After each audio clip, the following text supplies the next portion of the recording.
Well, good morning, guys. You two people, world, whoever. Welcome back to Half Fast 719. Out here heading up to work towards Stockton. And man, the roads have been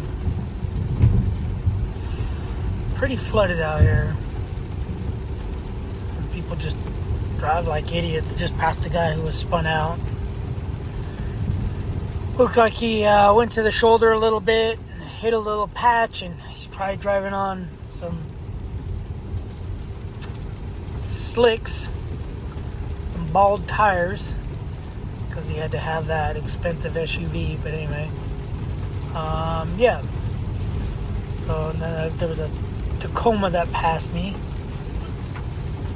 driving like an idiot, almost head on somebody, because the head on somebody wasn't driving with headlights on, and so he was passing like a propane truck that we were following. I was following him. The Tacoma was behind me. He decided to pass both of us as he's passing the mist, or whatever you call it, kicking up from the tires from the propane truck.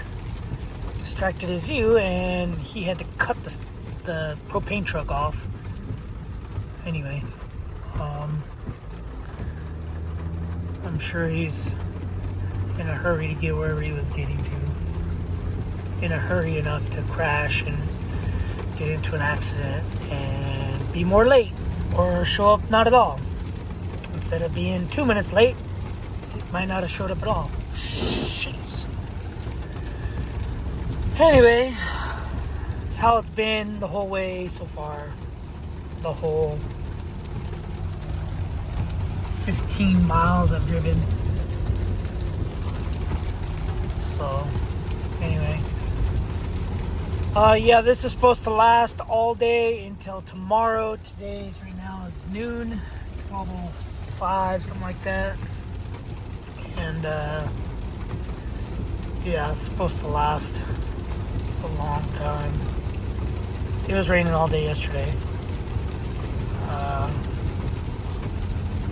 Pretty heavy yesterday. Heavier rain, I believe, is over. Now it's just a consistent, not drizzle, but I guess you can call it just rain. Anyway, haven't seen a rain shower like this since I was in high school. Even Hurricane Hillary. Yes, more rain fell faster, but not as long. So I think we had 4.5 to 5 inches of rain in one day, a 24-hour period, whereas this is probably up by my house is going to put us in the 8-inch of rain. So probably more rain than 6 months. Anyway, whatever. Getting into weather, not a weatherman, not a meteorologist or any of that sort. But anyway, it's raining a lot. That's all you guys need to know. New roof is holding up at our house with all this rain. Even the Hurricane Hillary rain, monsoon, we had no leaks. And as of this morning when I left, we had no leaks, thankfully. So that's good. That means the solar people did a good job mounting and sealing and doing their job. And my roofer guy, I'm gonna probably shoot him a text and say probably tomorrow or something, and give him a good thanks again, because I think people deserve a thanks when they do a good job. I did thank him. I sent him a text after the Hillary and said, hey man, I just want to thank you again for doing the roof. When you did it, blah, blah, blah. Rain came, no leaks. Thank you very much. Wife, kid, me, appreciate it. And he said, awesome, thank you. It's good to hear positive feedback. So anyway, I'm a strong believer in positive feedback when someone does their job, even though it's their job. But anyway, yeah, so got new graphics on the bike. I like it. I didn't think I would like it. I did not think at all I would like the graphics once I got them and saw them. Actually, when they sent me the proof, the email saying this is what they're gonna look like, I was like, man, I'm not gonna like them, because the proof didn't do it. So the proof, basically, it looked like a matte gray, and it didn't look glossy. So when I got them, they still didn't look, I don't know, they still didn't look like something I wanted to put on. And I just said screw it. So I started with the front fender, put it on, and with the white plastics, I was like, yeah, this is gonna work. So white plastics really brought out the darker, or the gray color I chose. Anyway, so yeah, so got a lot done. Got the charger all done for the kids' car. Did a ton of stuff, even though the weather was pretty bad. Those trees look like they're about to fall. Anyway, got a lot done. Got a lot done to both bikes, the 2015, the 2018. I got the electric charger, electric power, new power ran, new wiring ran. For the car charger, did some cleaning up, got room in the garage. The wife can park her car in there while I'm gone. I was going to park my car in there last night, but I was like, she's gonna bring a bunch of water in there, and yeah, I just didn't want to deal with it. So, and I didn't want to go out in the rain. So yeah, when I get back, I got some stuff. I got a tire truing / balancing machine. I got it all put together. I think you guys saw a video of it or whatever. Put stickers on it. I have a used front rim on it. I was just playing with it last night, testing it out. I put a dial indicator gauge, or whatever you want to call it, on it to play with it, because I want these rims as dialed in as I can get them. Some people just true them and they say, it's good, it's got a slight little warp, but it's an off-road deal.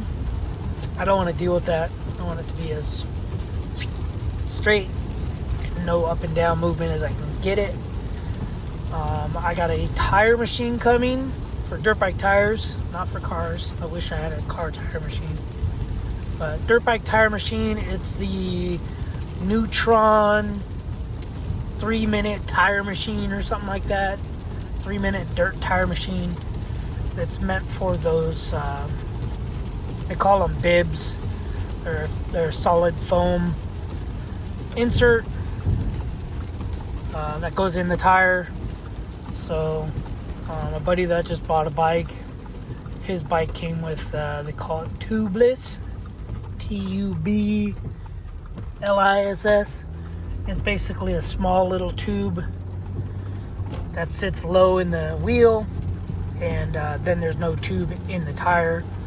Their theory is if you get a puncture, it doesn't create pinch flats. Pinch flats are when you hit a rock, the tire and the rim come together and pinch the tube, and so this will just be like, the tubeless are just like a car tire,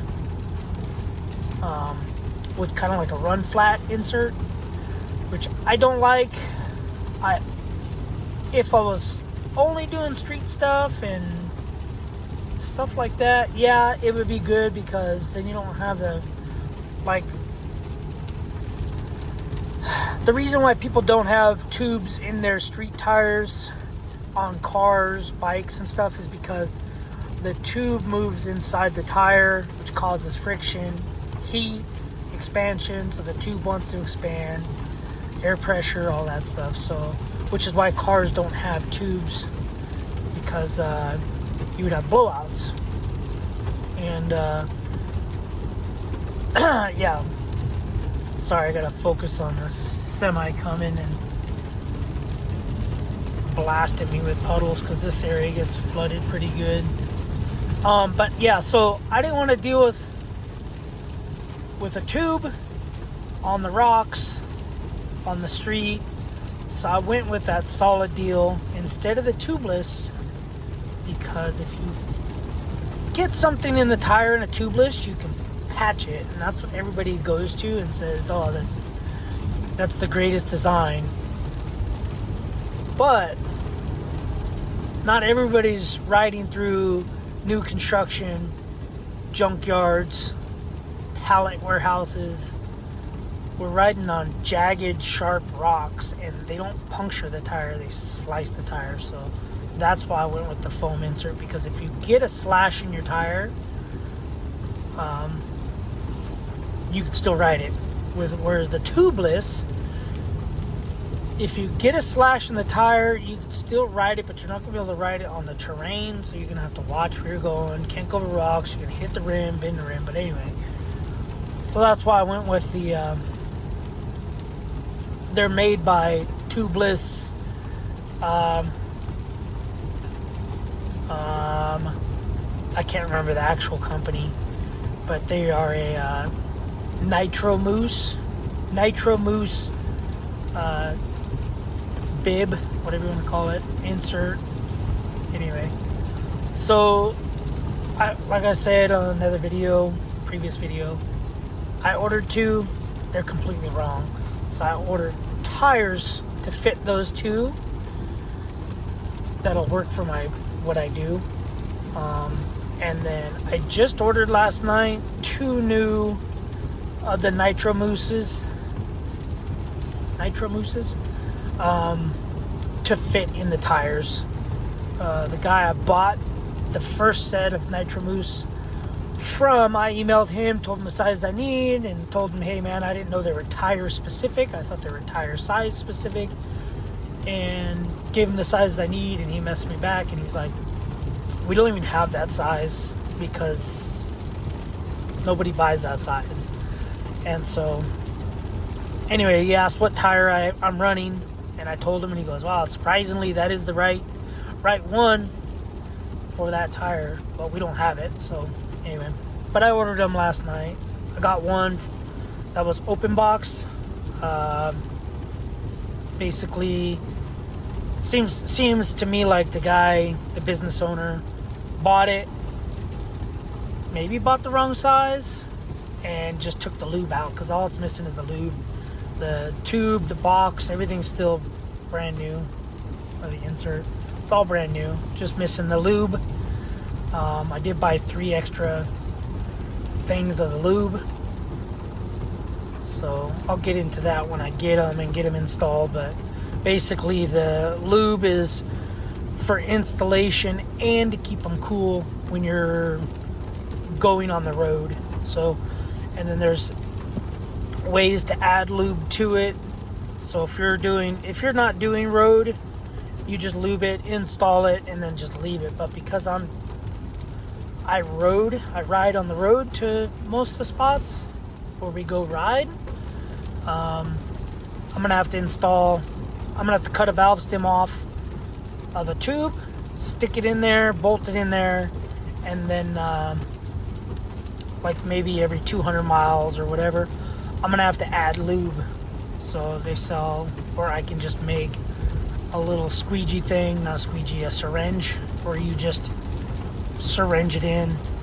Some people are using like a weird little, like a chainsaw grease gun.